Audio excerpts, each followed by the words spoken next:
moving on to the third method, that is how the carbon dioxide is transported as carbamino compound. Okay, the most significant, most important carbamino compound is carbamino hemoglobin. How the oxygen is getting attached to the hemoglobin, like that carbon dioxide can also attach with hemoglobin, and the affinity of hemoglobin to carbon dioxide is more than that of the oxygen. Okay, so the most significant form of carbamino compound is carbamino hemoglobin, and some of the carbon dioxide can also form physical combination with some plasma proteins, okay, which is only a negligible amount of carbon dioxide. The most important one is carbamino hemoglobin. Carbamino hemoglobin, HB, hemoglobin. So, just like we have discussed in case of oxygen, this carbon dioxide is only having a physical combination with the hemoglobin. Okay, no chemical changes being taking place here. It is only a physical combination. Okay, whenever situation demands or whenever the blood is in the lungs, it can readily dissociate. Whenever in the cell, from the cell the carbon dioxide is eliminated, right? This carbon dioxide can readily attach with the hemoglobin, forming the carbamino hemoglobin when near the cell, okay, when inside the cell. In the lungs, they will dissociate. The carbon dioxide dissociate with the hemoglobin. So from this we can understand that it is only a physical combination which can be dissociated very easily. Okay, and now we are going to see in oxygen hemoglobin dissociation curve, we have discussed, we have seen the relation between the saturation of oxygen with the partial pressure of oxygen, right? That is, we have seen in lower partial pressure of oxygen, that means in cell, okay, in cell there is lower partial pressure. In lower partial pressure of oxygen, we have seen decreased saturation of oxygen, that means decreased affinity of hemoglobin with oxygen, right? And in higher partial pressure of oxygen, that we can see in lungs. In lungs there is higher partial pressure of oxygen, 102 millimeters of mercury. At that condition, what is the affinity of hemoglobin? Affinity decreases.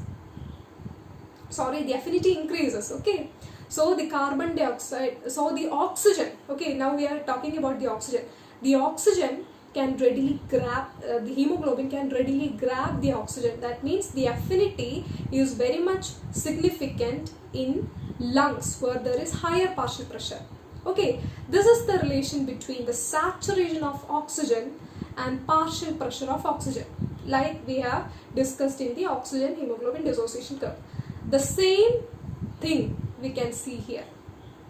Okay, the saturation of carbon dioxide with hemoglobin is maximum in this cell.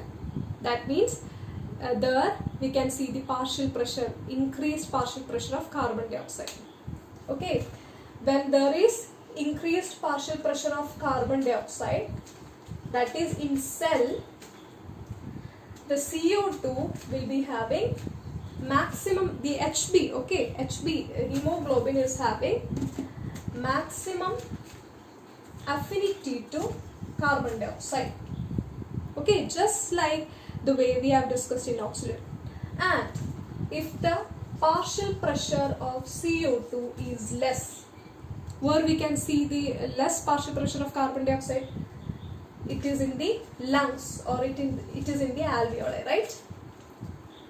In lower partial pressure of carbon dioxide, the HB can dissociate with carbon dioxide. Okay, never use this sign in your answer sheet.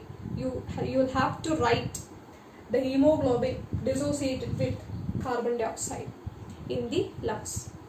Okay, where there is lower partial pressure. So this is the relation between the partial pressure of carbon dioxide and the affinity or saturation of carbon dioxide in the hemoglobin. Okay, now I am going to say about a most important effect here. It is known as Haldane effect. Okay, we have discussed about Bohr effect, B-O-H-R, Bohr effect in while we are discussing about the oxygen saturation, right? And in case of carbon dioxide saturation, carbon dioxide transport, we can see the effect Haldane effect. Okay, this Haldane effect, just the reverse of Bohr effect itself. Okay, we'll see that. This Haldane effect you can see in lungs. Okay, in lungs you know that there is higher oxygen content. Higher oxygen content, that means the partial pressure of oxygen is maximum inside the lungs, inside the alveoli. Okay, so when this carbaminohemoglobin, the attachment of carbon dioxide with Hb, hemoglobin is carbaminohemoglobin. Okay, it is not carboxy. Carboxyhemoglobin is the combination of carbon dioxide with carbon monoxide. Okay, since this is a combination of carbon dioxide with hemoglobin, it is carbaminohemoglobin. Okay, so this when this carbaminohemoglobin reaches the lungs, reaches the alveoli, you can see in alveoli there is increased partial pressure, right? So in the presence of increased oxygen, this carbaminohemoglobin loses the affinity towards carbon dioxide. Okay, so let me repeat this again. Haldane effect is the effect you can see in lungs. That is because of the presence of high amount of oxygen in alveoli, because of the presence of increased partial pressure of oxygen inside the alveoli, the carbaminohemoglobin which reaches the premises of alveoli, right? This carbaminohemoglobin will dissociate. Okay, the carbaminohemoglobin will lose its affinity towards carbon dioxide and it dissociate.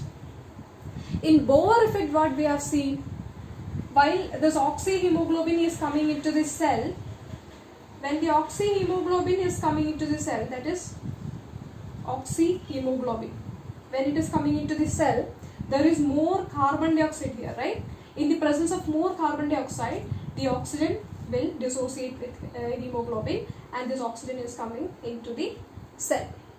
Okay, like that, when the carbaminohemoglobin reaches the lungs, in the presence of all oxygen, the carbaminohemoglobin loses its affinity towards the carbon dioxide, so it will be readily dissociated.